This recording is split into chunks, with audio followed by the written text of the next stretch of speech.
The Great Exhibition, daring in its concept and brilliant in all the details of its management, would prove to be one of the greatest phenomenons of the Victorian era. Brainchild of Prince Albert, the husband of England's Queen Victoria, it combined his interest in the progress of science with his amazing ability for organization.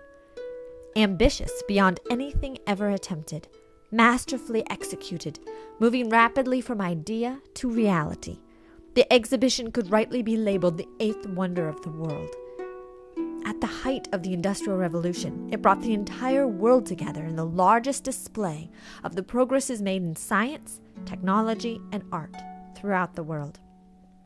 As Prince Albert put it would afford a true test of the point of development at which the whole of mankind has arrived in this great task, and a new starting point from which all nations would be able to direct their further exertions.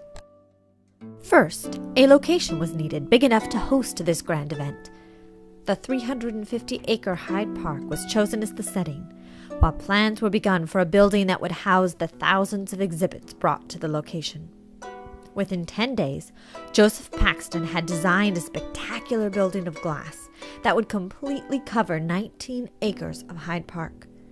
Within 9 months, the Crystal Palace, as it was called, went from an idea scribbled on a piece of blotting paper to a structure of glass that enclosed 33 million cubic feet. 550 tons of wrought iron and 3,500 tons of cast iron supported 900,000 feet of glass. 202 miles of sash bars and 30 miles worth of gutters were used in its construction. In all, the finished building was 1,848 feet long by 456 feet wide and covered by a roof that soared 135 feet above the ground. Rising 27 feet in the center of the building was an enormous fountain constructed out of 4 tons of pink glass.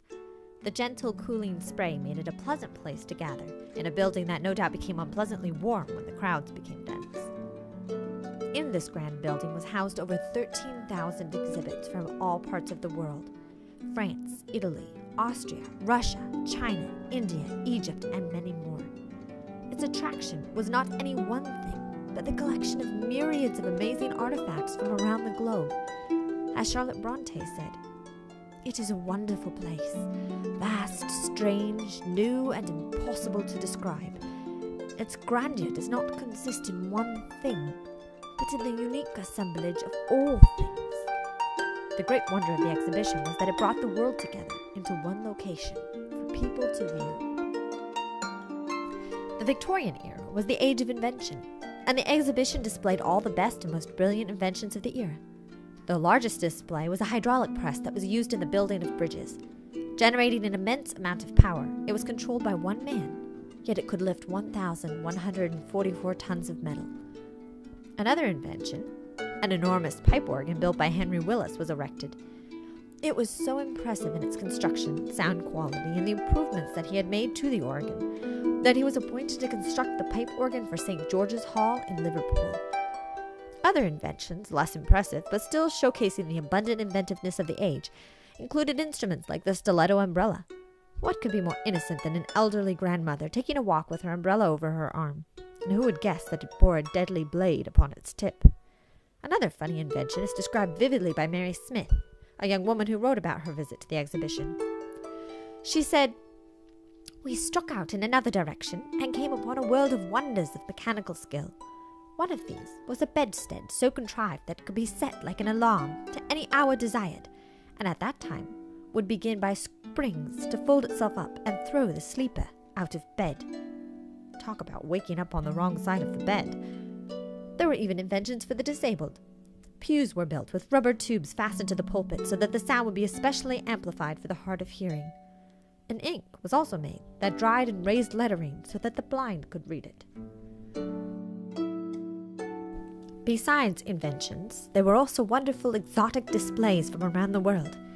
India provided brilliant gems, including the world-renowned Kohinoor diamond, ivory fashioned into a massive throne, and even a stuffed elephant, complete with the covered howdah of a Raja.